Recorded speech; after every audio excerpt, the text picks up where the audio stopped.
Spider-Man does whatever a spider can.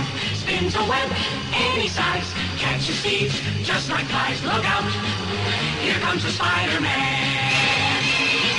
Is he strong? Listen, bud, he's got radioactive blood. Can he swing from a thread? Take a look overhead. Hey there goes the Spider-Man. In the chill of night, at the scene of a crime, like a streak of light, he arrives just in time. Spider-Man, Spider-Man, friendly neighborhood Spider-Man. Wealth and fame, he's ignored. Action is his reward to him. Life is a great big bang. Wherever there's a hang, you'll find a Spider-Man. The good, the bad, the odd. It's one hell of a podcast. Welcome to this episode of The Good, the Bad, and the Odd. We host Mark and Sam. Hi, Sam. Hey.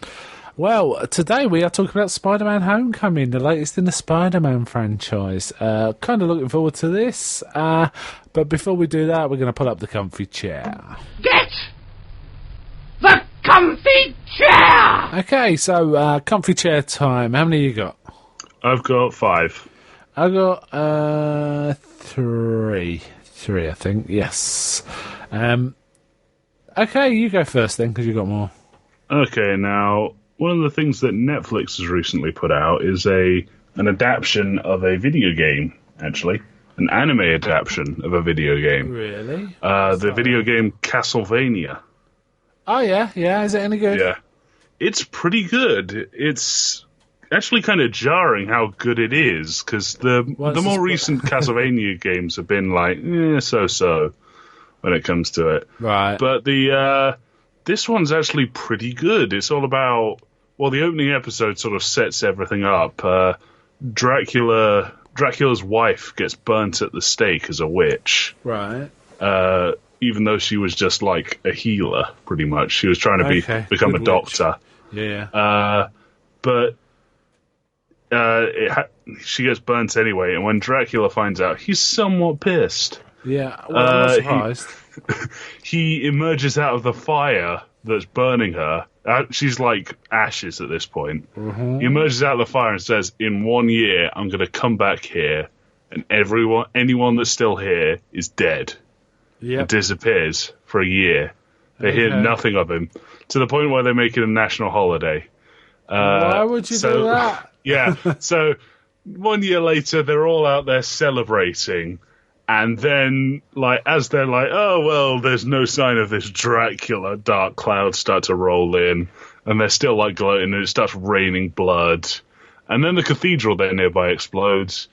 Dracula plants his castle in the middle of town and unleashes hell upon the kingdom of Wallachia.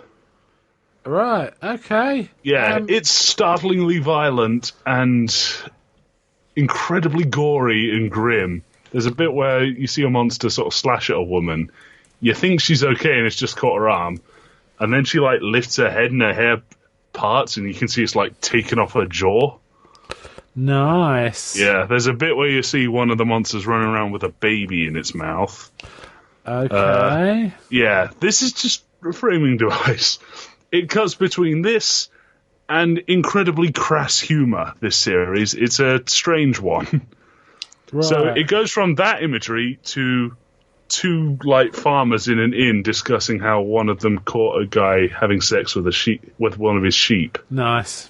Yeah, it's really weird, but it's quite fun to watch because the animation's really good. Okay, I might watch that because it's not long, is it? I know it's not a long series. No, it's four 25-minute episodes. Nice. So it's it's like a movie. No, it's intended to be series 1. No, I meant in terms of length, it's an hour and 50 minutes then. Kind of. Or 40 minutes. Yeah, sort of like that. That's movie length. You could certainly watch it in one sitting, for sure. Yeah. No problem. In fact, probably the way to do it, right? Yeah. Yeah. Okay, that sounds cool. Yeah, nice. Yeah, it's a really fun series. It follows one of the... Oh my god, their names have escaped me. Right... Dracula. Belmont. The Belmont family. They're the lead protagonists. Interesting. That sounds kind of Lovecraftian kind of name. Yeah. Belmont. Yeah. I'm sure I've heard that before. Okay, cool. Yes. But the animation's good and everything. The animation is really fluid. I think Is it in English? Yeah, it's in English, but there's some weird bits where it's like the mouths move, but there's no talking. Okay, I didn't mean dubbed. I meant, is it a subtitle? This one. The dub is pretty good. I watched it as in the dub, and it's got Richard Armitage as bloody hell! The most recent Belmont. It's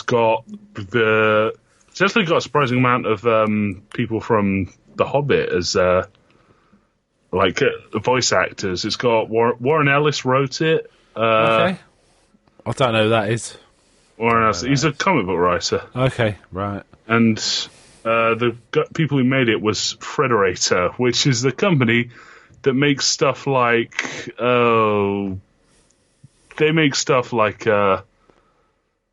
Adventure Time, that sort of stuff. That's their usual thing, and they went to Castlevania. Nice. Because Castlevania did start life as a game, didn't it? Yeah, it started life back as an NES game. That's how old this is. I think I've played a more recent version of it, actually. Yeah, I know you've played Lord of Shadows. Xbox 360 or something. Lord of Shadows. Yeah, it was pretty fun. Where he's all emo and broody. Yeah, no, but it's quite a fun game. Okay, mine is... I have been watching a few comedy kind of horror films in preparation for a podcast on... co-hosting on the United Nations Horror, but I'll talk about them here, why not? First one was Carry On Screaming, which you've seen a few times, right? Yeah, a few times just over these 2 weeks. Yeah, because I've watched it a few times. But you've seen it before, they put off the podcast. Yeah, I've seen it before. Yeah. Oh man, this one's super. This is my favourite Carry On film, actually. I'm quite a fan of the early ones and some of the middle ones, and this is one of the middle ones, and I think this is top tier. I think it really is held by the main character is played by Harry H. Corbett, who's not a regular of the Carry On team, but he is a very good comedic actor, and his timing and everything. Detective Bung, yes. Yeah. He's sort of investigating the case, and they're basically riffing on things like the Addams Family and the Munsters, right? And creepy old house stuff. Fenella Fielding's in it as Valeria, the sort of vamp. She wears this like tight red velvet dress the whole film, and they're both kind of white, aren't they? And they kind of look gothy, and they've got big monsters called Oddbod and Oddbod Junior, and there's all this, and there's some fantastic jokes in it. I mean, corny, but the delivery is so superb. You know, they find an ear, for example, on the ground, and they say, "Have you seen this ear?" He goes, "What, that there?" It's stuff like that. It's amazing. Yeah. The music's really good. I'd never noticed it before. There's some musical cues that are peculiar to British TV. There's like themes from different shows throughout, which makes me like, you know, they're referencing other shows. TV shows, funny enough, and I think the set and everything looks really good. You know, and the lab and stuff like that. Really great jokes, though. I have to say, I'll give this one 10 out of 10. That's how much I like it. Really enjoyed this one. Made in 1966. Anyway, back to you. Okay, now the next thing I'll be doing... Well, one of the recent sort of things that's been going on is Steam's had its summer sale. Oh, God. And everyone's wallets winced collectively. Mm-hmm. One of the things I bought in it was Warhammer Total War. Now, I'm a big fan... Warhammer games are pretty good, right? Yeah, in general, Warhammer games are pretty good. The God, because they do RTS first-person shooters, don't they? Yeah, the RTS games are really good, actually. Yeah. This is one of them. Now, I'm a real big fan of the Total War series. Yeah. And I'm a real big fan of Warhammer. This is possibly one of the most entertaining games I've played. Like, really? Is it only on PC? Yeah, it's only on PC. Damn it. Well, actually, it might be on Mac, but it's only on a computer. Well, it's not on a console, is really what I was getting at. Yeah. But it's really fun. Everything is like drenched in like the lore of Warhammer. So if you like play as the vampire characters, their upgrades aren't just like more production, more this, more that. It's like you unlock the Tome of the Blasphemous Bestiary, which lets you summon zombie wolves and bats and giant bat monsters and undead dragons eventually. It's all stuff like that, and it's so like everything you do is like, again, with the vampire stuff, it's like really fun to just sort of interact with and just look at something. It's like, do you want to be able to go into some other country's court and like put the bite on people? It's like, yes, game, I very much would like to do that.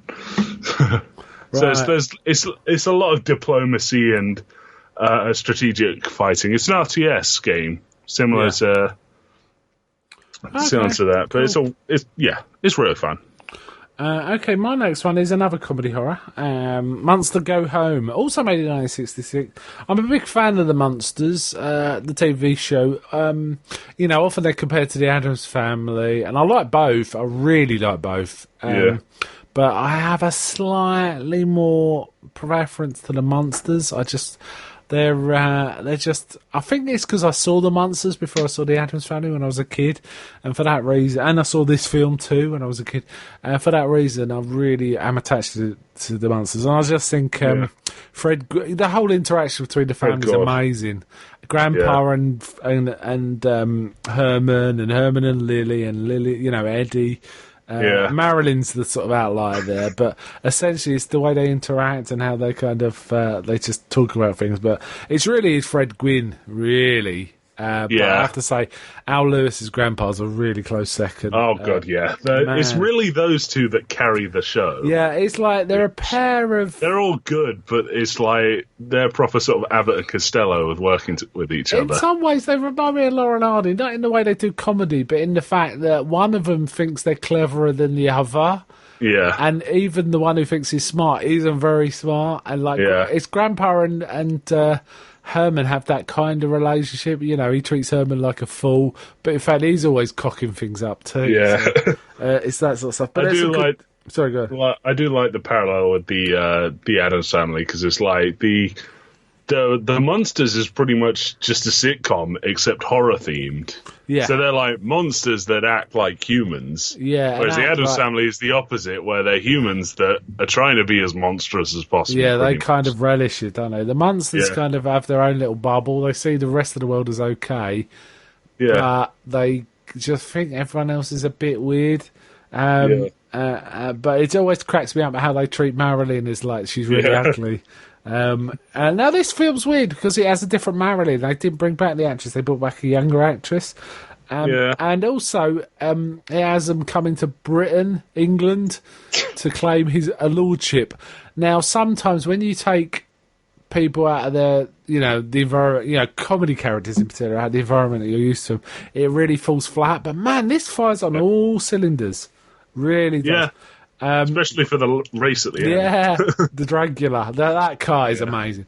I always crack up when we get there's a car race at the end. And Herman's in this hot rod model, totally unsuitable for curvy racing. It's like it's a drag racer, but he's still driving it around. And at one point, he's like near the front of the track, going like a absolute bomb, and he says to himself, "Oh, I better take it out of first gear now." They're still only in first gear because Grandpa's souped up. But I also like there's a British contingent of the family who are not quite the same, but they're quite horrible people. One of them's Terry Thomas as Freddie Munster, and he acts like a big kid. He says things like, "I'm a complete rotter," and all that stuff. And he's got a sister. I can't remember her name in it, but she if someone annoys her, she hisses like a cat or something like that. It just makes me laugh. There's some very good lines in it. Grandpa, another one that was Grandpa. They're on a boat. They cross the ocean on a boat to come to England, and the steward helps him with the cases, and he holds out his palm like he wants a tip. And Grandpa goes, "Oh, thank you," and he goes to bite his wrist, and Lily hits him with a thing, and Grandpa goes, "Sorry, man, I'll catch you later." It's amazing. And there's all this. There's even a massive, almost like a slapstick sequence at the end where they're racing and there's all sorts of stuff going on. But also Lily and Grandpa have like riding horses across country and getting all sorts of shenanigans. Grandpa gets left behind, turns himself into a wolf to get there faster. But it happens to be a fox hunt, so they all start chasing him and stuff like that. They really laid it on thick, and it's a really fun kind of film. Very solid. Really goes well with the TV series as well. It's interesting to see them in colour. They're in colour in this as well. So they're all greyed up and made up and, all of this. And there's even some jokes about the difference between the language, and the culture of America and England. Like Eddie says, Mum, what are tomatoes? He goes, oh, it's what they call tomatoes. He goes, why? He goes, because those boys just threw tomatoes at me. Stuff like that. And Herman on the boat saying, but Lily, I need to go down to the captain's table and drink and be loud and obnoxious and uphold the American tradition. Stuff like that. Oh, dear. Yeah. There's some funny stuff. I'd give that one 9 out of 10. Really good. Really good. Okay, now, next thing I've done is I'm still playing that Guild Wars game I mentioned last week. Even though it infuriates me. Because I want those rewards for Guild Wars 2. Actually, you're saying that, I got into one of the expansions for it, because I reached a point where I could actually start getting the rewards of the second game. And it's miles better than the base game. Because it's got an actual story that you can follow. It's not good. It's not just you wander to an area, click enter, and it's and now we're going to this place. And doing this for a while. Yeah. Oh, we'll go here. In the base game, there's very little explanation as to why you're doing things, and only very few cutscenes to actually take time to explain stuff. In this, there's lots of dialogue as you walk, a lot of everything that would explain it, but it's still got those very Guild Wars-y faults. I actually came downstairs and had a gripe about it to you because it was so stupid. Right. There's an enemy type that can raise other enemies from the dead. Yeah. And for some reason in this one area, they decided to put 3 of them together. Yeah. So as fast as I could kill them, they just raise each other again at full health. So yeah, that makes it really difficult. It took me 15 minutes to kill 3 enemies. Because they kept raising each other. Yeah, they kept raising each other. And then after that, there was a healer unit, but it was a hero. Some enemies in the game are quote-unquote heroes. They can do everything pretty much twice as fast and twice as powerful, that sort of thing. Right. It could heal itself to full every time I got it to about 3/4 of its health. Every time I got it there, it would just go snap its fingers and healed, and it would heal everything nearby too. That's very. So annoying. Yeah, that was fun. It's a good game, but it's got so many of these bits that were just a little bit of thought into it would have made it so much more fun to play. Right. Okay. Yeah, that's awesome. All right, my last one is I watched Silence of the Lambs. This was for another podcast, for my own podcast, the X-Files actually. But I don't think we're recording for a while yet. Anyway, watch Silence of the Lambs. I haven't seen this in a while, and it really stands up still as a good thriller. It's have you seen it? No, I haven't.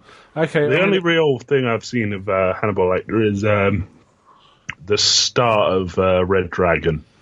Okay. I chickened out when he started sticking mirrors in people's eyes. Yeah. It's that's an inferior prequel kind of thing. It's okay, but it's not a patch on either the. That story was originally made as the film Manhunter, which is a much better film. Yeah. And also it's quite inferior to this. This Silence of the Lambs is elite.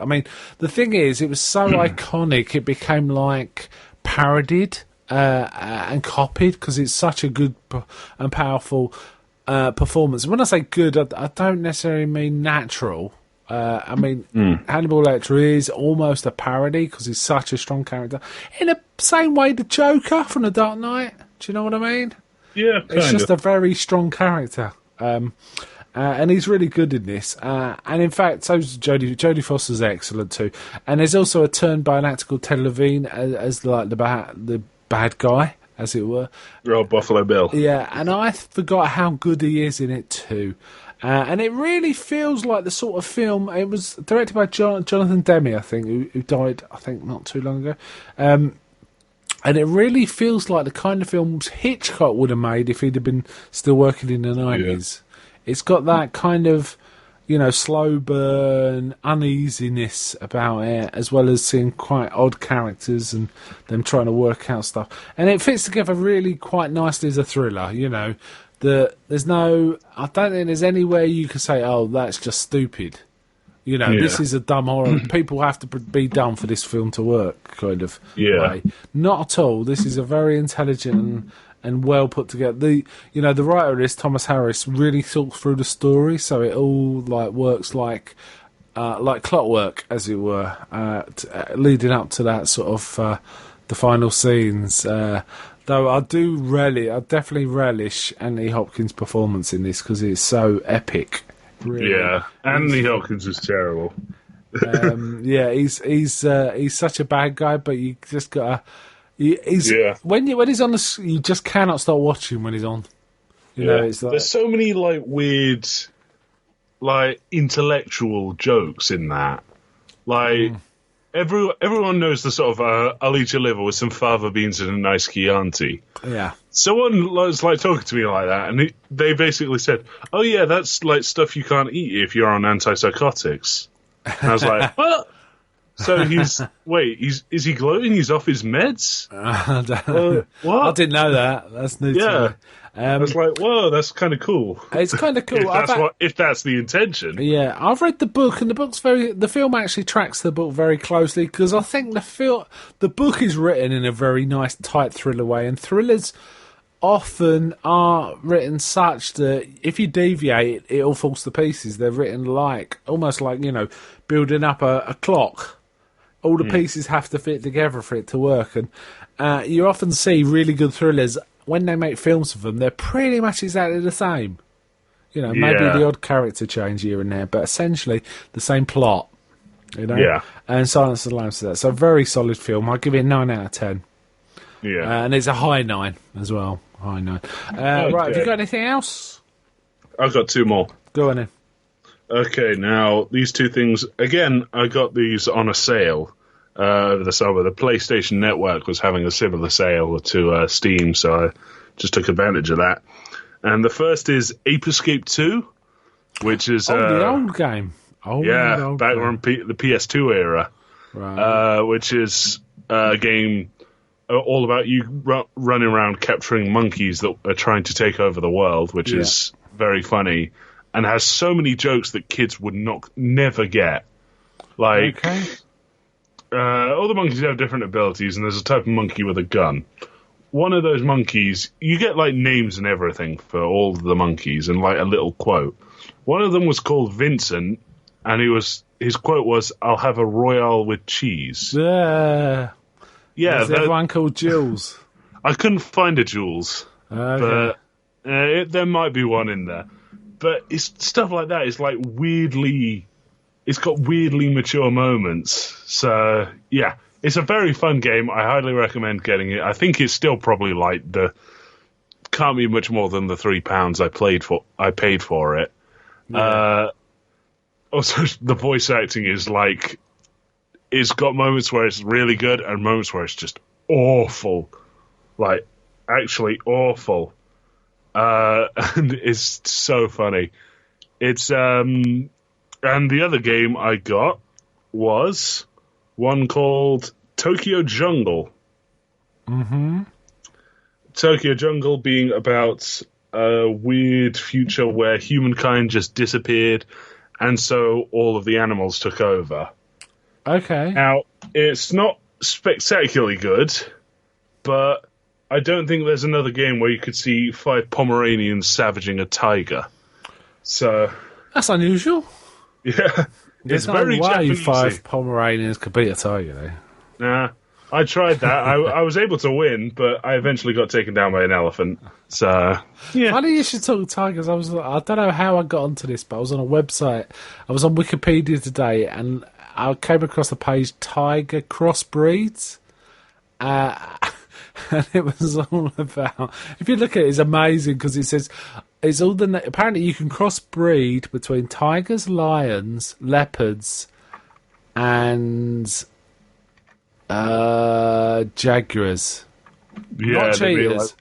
And they've all got weird names based on what species the male was and what species the female was. But Yeah, not I only know, that, it's there's like- a second level, second generation hybrids. So if like a hybrid of a tiger and a jaguar is then mated to a lion, it's got like a Leopard or something like that. They've got these amazing like Oh, magical. yeah, I'm looking at it Look now. at it, it's amazing. I can't believe some of the names. I don't know how I came across that. A site. Leo Liguar. Yeah, there's things like that. I recommend everyone have a look at that page. It'll make you happy to know there's animals called that. So you can even say, did you know there was an animal called this? And people go, no, there isn't. Jaguar.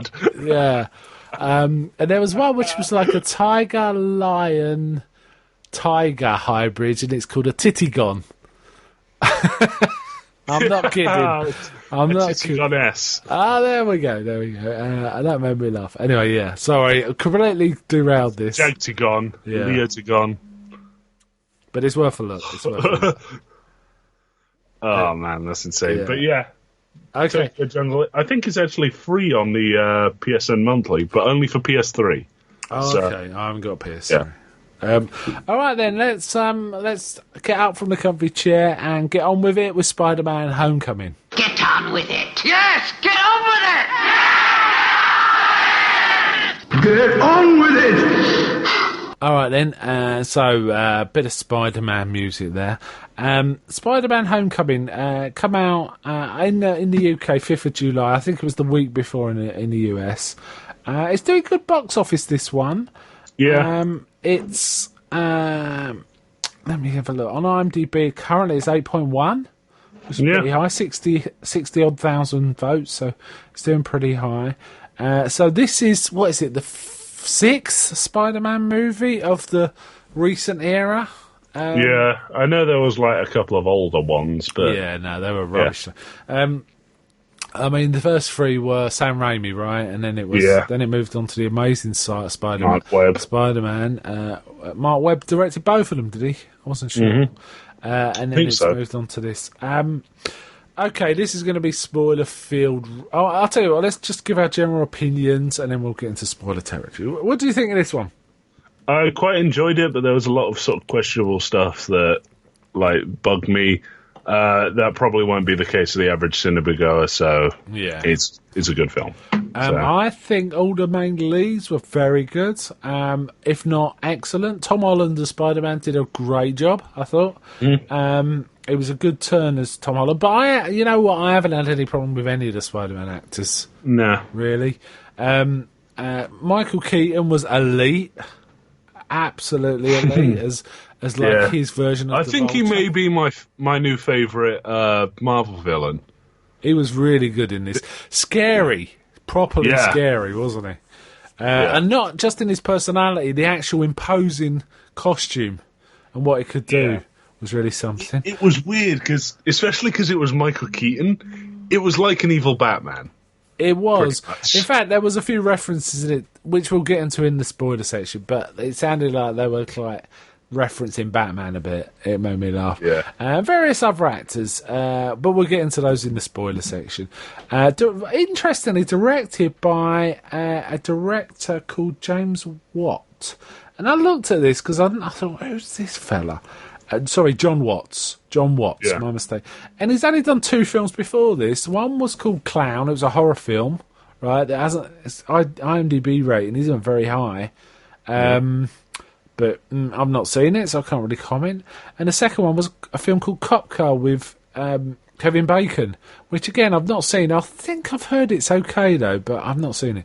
And then it's been given this as his 3rd film, which seems like a spectacular jump. Yeah. So he had no form in action at all.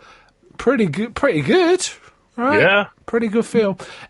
It was nice to see a Spider-Man that didn't look rubbery Yeah. at all, mostly. There were some bits where it looked rubbery, but I did notice, I have to say. It Yeah. past me. But essentially, should we rate it now? yeah, sure. Okay, what would you give this out of 10? I'd give this an 8.5. I'll give it an 8. I think it's a very solid Marvel entry.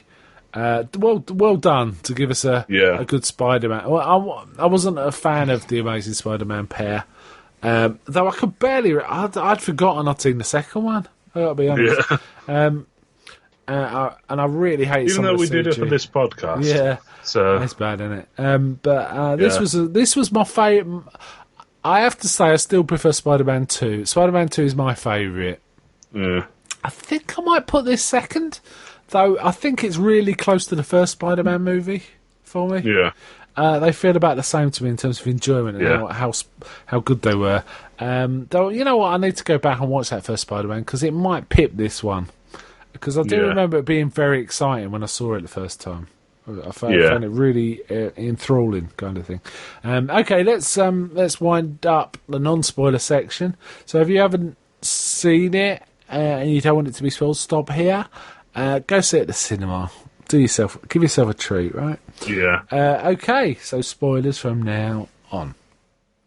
Okay, so some solid turns in this. I mean, we have Marissa Tomei as Aunt May. She's quite a good Aunt May. She doesn't appear too much. I was quite pleased they didn't do the bloody origin story again. They just had a few references to it. Well, he was already Spider-Man by the start of the film. So that's right. And in fact, the film starts with us seeing how he got into Civil War, right? Tony Stark turns up, gives him a suit, drags him along. And we he's making a home video of it with Happy. Yeah. Happy's not happy. Yeah, Happy Hogan. Happy is not happy with him at all. Jon Favreau running about after him. Looking at the credits on this on IMDb, I'm amazed it's as good as it is because it seems to have loads of writers involved. Yeah. I can make out. Presumably they were just script polishing, probably. Yeah, possibly, but you probably want to be getting what is arguably your most famous character right for this. Yeah. So,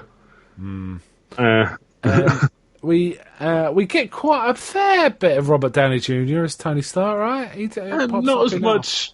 Everyone was griping because they were saying like this is Iron Man 3.5 sort of thing. Oh no, there's not that much. But there's like he's in 3 scenes. Yeah. So that's it. Yeah, it was pretty good. I think his use was about perfect, personally. Yeah. It kind of made sense, and I like the arc of Peter Parker in this.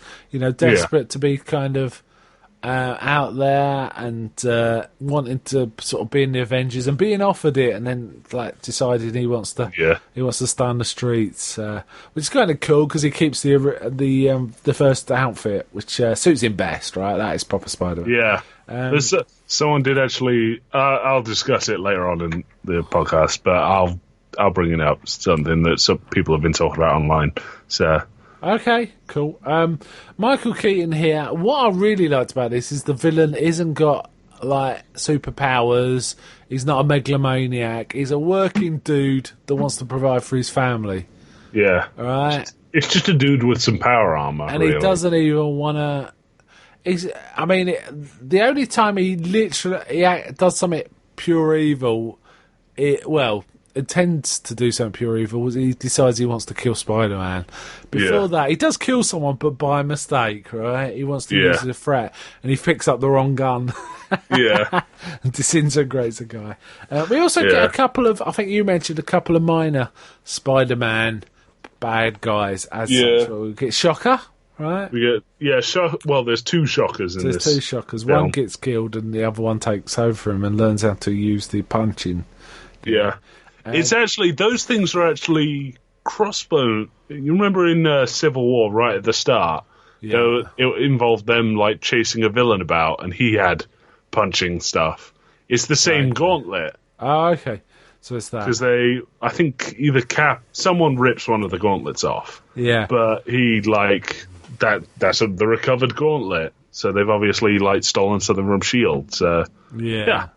it's a nice bit of continuity over the Marvel Cinematic Universe. Yeah, there's some nice stuff in it. There's I did like. I just mentioned the beginning music over the Marvel, comic book rolling credits.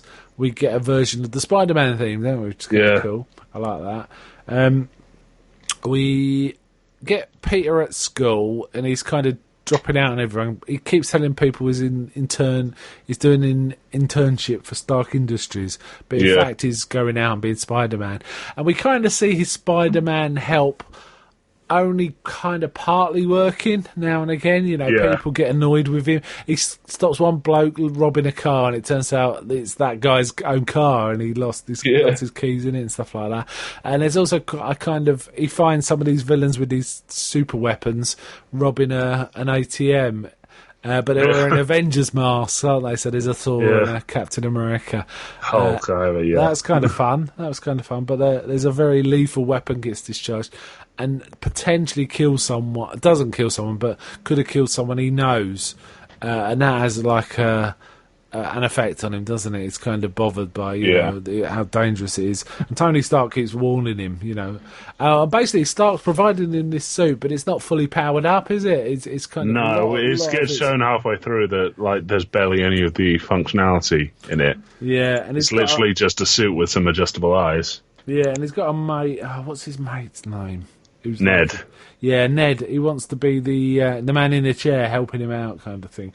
Ned manages to hack into the suit and unlock stuff halfway through, and he doesn't know how to use it. I thought that was very well done. He didn't know what to expect. He goes, I've got different web powers. He says, and the computer says something like, "Oh yes, you have 587 different combinations.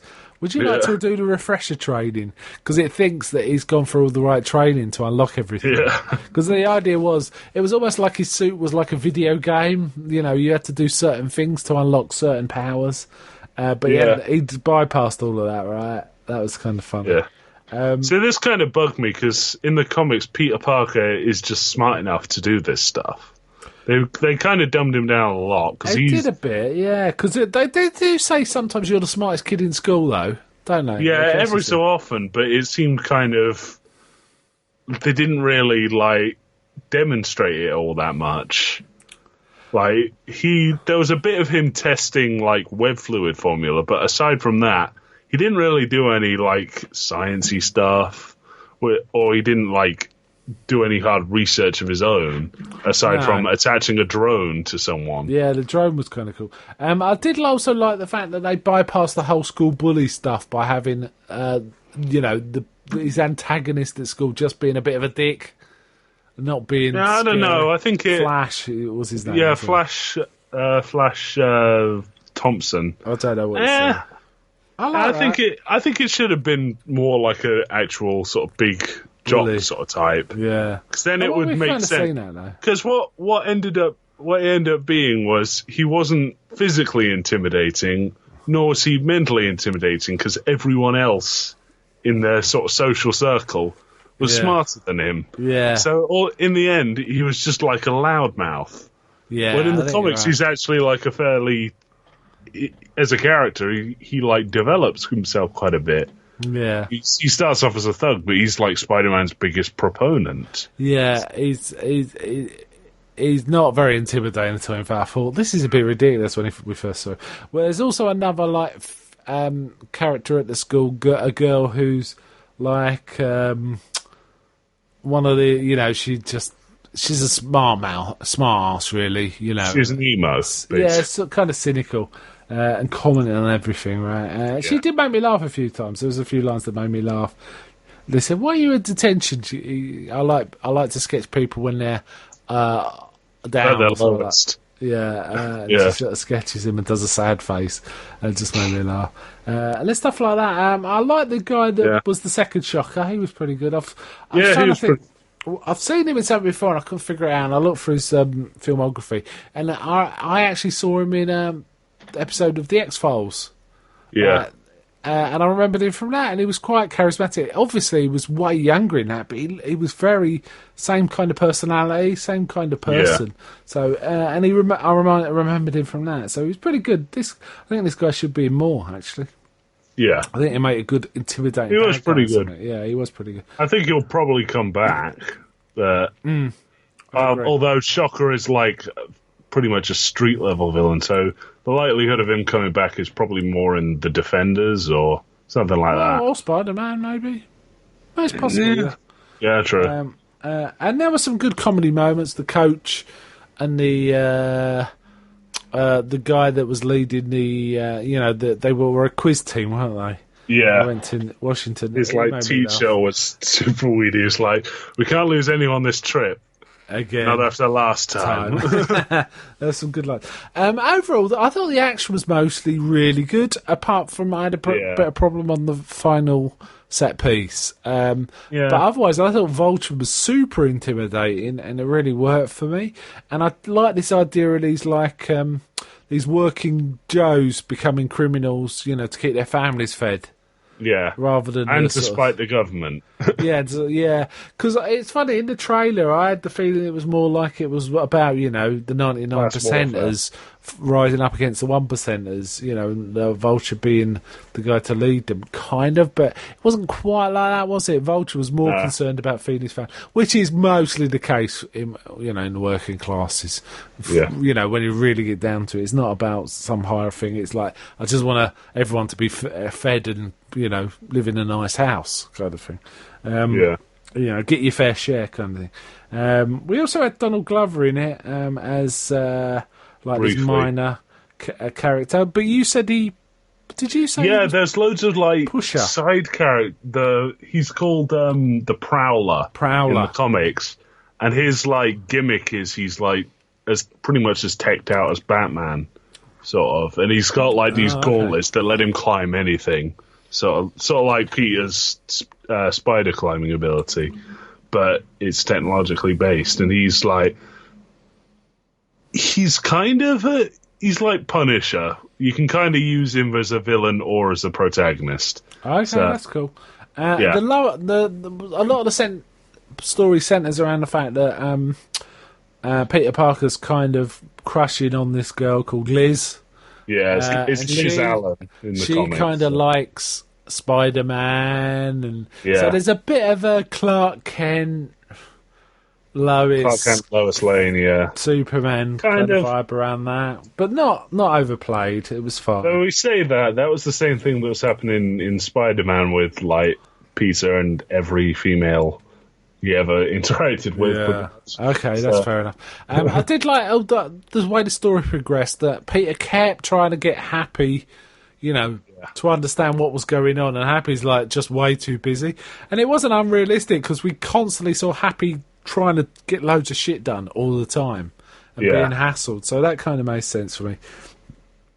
Tony Stark just ignoring calls and stuff. Yeah. And I kind of like the fact that even when Iron Man turned up, Tony Stark still wasn't there. He'd sent a robot Iron Man to do the stuff. He'd sent an empty suit. Yeah, so. and he was while he was talking somewhere else, having a holiday or something. We also get Pepper Potts briefly, don't we, as well? She turns up. Yeah, she's apparently got back together with Tony in the meantime. Yeah, so it would appear. I guess Gwyneth Paltrow has signed a new contract. So. Yeah, it looks like it. So overall, I thought it was a good film. The bit that the final set piece bothered me a little, because it was really dark. It was on a jet plane that was going super fast, so it was very shaky and there was motion. And that had stealth cameras that would pointing down, so it would constantly light up. Yeah, and it was lighting up, and you couldn't quite see what was happening. I didn't have any complaints in terms of the action for the rest of the film. I thought it was pretty solid. Though there was quite a lot of other night stuff, but it wasn't as bad as the finale, because it was him chasing cars and stuff. Yeah. I like that. I thought there were some really cool shots. For example, when he comes through a window and he's crawling across the ceiling, and then his friend sees him. Really well done. It looked completely natural. Yeah. I wouldn't have been able to tell. I don't know how they did it, but it looked really good. I presume it was CG or some sort of rotating set or something. I don't know, but it was really awesome, really good. So yeah, overall, I really like this. Is there anything else you want to say about it? Not really. There's the thing everyone's kind of talking about is they've made Mary Jane black, and then people have been griping about this. Is that Mary Jane? Her name was Michelle. Michelle, and then she went at the end, just call me MJ. I think that was just a reference. Yeah, but why make that reference, and especially in a character that's so not like Mary Jane? It's definitely not Mary Jane. No, I think that was just a little Easter egg. But it wasn't even like an Easter egg. It was just like, oh, I'll straight up tell you stuff. An Easter egg is like what they did with Prowler, which is have his name like appear in a huge block of text about him in the background. That's an Easter egg. Yeah, I guess. I was just going up to the screen and going, I'm MJ. My friends call me MJ. It's like, what are you doing with that? And then Kevin Feige has gone about and is saying like, oh, she's not Mary Jane Watson, but she's just like, we just called her that to remind you of that dynamic. Yeah, well, whatever. I mean, I'm really not bothered by that. It does not bother me at all. Don't care. Do not care. There is one scene I did want to mention, actually. I'd forgotten, I just remembered. There's a scene that I thought was a really good, like, almost thriller scene where we find out, very late in the film, and I didn't see it coming, that Michael Keaton's character, who's Adrian Toomes, right? Yeah. Is the father of Liz. And we only find out... that was such a great twist. Great twist. Yeah. We only find out when Peter asks Liz out to the prom, and she says yes. And when he goes to pick her up, Michael Keaton answers the door, and he recognises him. And I like the whole scene first in the kitchen where Peter's nervous and Michael Keaton's trying to relax him, but he kind of knows something's wrong. But as they're driving in the car, he starts talking about the trip that they went on, where Spider-Man turned up and rescued his daughter, but Peter wasn't around, and he puts it together. And it's he says, I just want Liz, let me just talk to Peter. We got to talk, father. Dad stuff. Man to man. Yeah. And Liz goes, oh, don't let him push you around, Peter, and gets out. And he says, and the first line is, there's no messing about it. He goes, does she know? And Peter's like, he hasn't realised that he knows, I don't think, at that point. He goes, does she know what? And he knows. And he goes, look, you saved my daughter's life. I'm going to give you one chance. Which, is very realistic. It feels right for the characters. This guy's not an evil guy. He doesn't want to kill people, unless they're messing with his business. He says earlier in the film, I'm going to kill Spider-Man. But in this one scene, he says, I'm going to give you one chance. You walk away now, and I forget all this. Go in there and enjoy yourself, and that'll be it. But having said that, he does queue up shot. I don't know, that doesn't quite work. He pulls out a gun. Yeah, he does pull out a gun while he's talking, But he has shocker waiting also, which, he'd only figured out in the car journey, so that was a bit convenient, But otherwise, it was very solid. They were, walking around. He was sort of sitting in the, at the homecoming thing for a while, so I guess he could have, rang up Shocker and gone, get over here. Yeah. So... there was three major set pieces in this. There's the Ed, which talks about. There was a ferry. There was a business on a ferry. Involving Scorpion. Scorpion becomes involved at that point. I don't know what it's called in this, but it's Matt Gargan. Yeah, that's Scorpion's real name. So. And then there's is it the Washington Monument? It's called. There's an incident there where they're carrying a device that if it gets exposed to radiation, it creates this blast, and they put it for an X-ray machine. Which causes this damage in the lift, and then Spider-Man has to save them. Very cool, very cool. Though I had trouble a bit with the last set piece, but very good. There's also two post-credit sequences, weren't there? One where Adrian Toomes is arrested and in jail, the guy that is Scorpion, and we know he's Scorpion because he's got a scorpion tattoo on his neck, says, the rumour has it that you know the identity of Spider-Man. He goes, if I knew it, he'd be dead. And that's what it is. So basically, the implication is Scorpion's going to be the next bad guy. Yeah, which is a good thing, because if I remember correctly, Scorpion was like originally done up as like an anti-Spider-Man. Yeah. By J. Jonah Jameson. So Well, hopefully he's got a touch of. He's bigger and stronger than Spider-Man, but not as agile. But he's also got that. But he's got the tail. So. Yeah, which is a bit Doc Ock, isn't it? Actually, yeah, it's vicious. So it's really cool. So that sounds cool. And then we get I have to say, throughout the film, we get like Captain America doing little videos for kids to encourage them to exercise and stuff. And at the very end, we get Captain America come on to give a speech about patience. Right? Sometimes you can wait and you don't get anything you expect, and sometimes you get really rewarded. All this kind of stuff, right? That was fun. I like that. That was quite a good. That annoyed me. No, I liked it. I also like the. It's like they reach the point where they're just like making fun of people that take the time to sit back and wait. Yeah, but some of them are real duds. Some of the post-credit sequences they've done are real duds. Yeah, but remember when they used to actually be something, like at the end of Iron Man, when Nick Fury showed up, and everyone was like, what? Yeah, I guess. The only one I've really enjoyed recently is Deadpool, the Deadpool one, where he does Ferris Bueller. Yeah. Speaking of which, there was a Ferris Bueller scene in this. There was, bizarrely, right? Yeah, there was. This I enjoyed this one. I thought it was a pretty solid film. What do you want to say anything else, or should we just go to rating? No, not really. We've already rated. So. Yeah. Oh yeah, we did. We keep doing this. Yes. Yeah. Good work. All I can say is good work. Marvel did a good job with this Spider-Man. I'm kind of glad they wrested the most of the control out of Sony's hands. I know Sony is still. Well, no, it's still a Sony film. Yeah, but it's a Marvel film, isn't it? It felt way. It's a Marvel Cinematic Universe film, but it's still a Sony film. Okay. Disney didn't do any part of it. Yeah, so I'm kind of glad also they haven't put Spider-Man in the Avengers, but I suspect he will turn up in an Avengers film at some point. Almost certainly, right? Yeah. Okay, right. Let's wind down there. I don't know what we're going to be doing next time. I think the next prospect might well be the War of the Planet of the Apes, but we'll see. Right, we'll see. Okay then. So bye from me. Bye.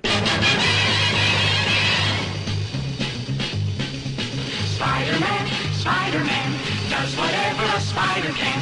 Spins a web any size, catches thieves just like flies. Look out, here comes the Spider-Man. Is he strong? Listen, bud, he's got radioactive blood. Can he swing from a thread? Take a look overhead. Hey there goes the Spider-Man. In the chill of night, at the scene of a crime, like a streak of light, he arrives just in time. Spider-Man, Spider-Man, friendly neighborhood Spider-Man. Wealth and fame, he's ignored. Action is his reward to him. Life is a great big hang. Wherever there's a hang, you'll find a Spider-Man.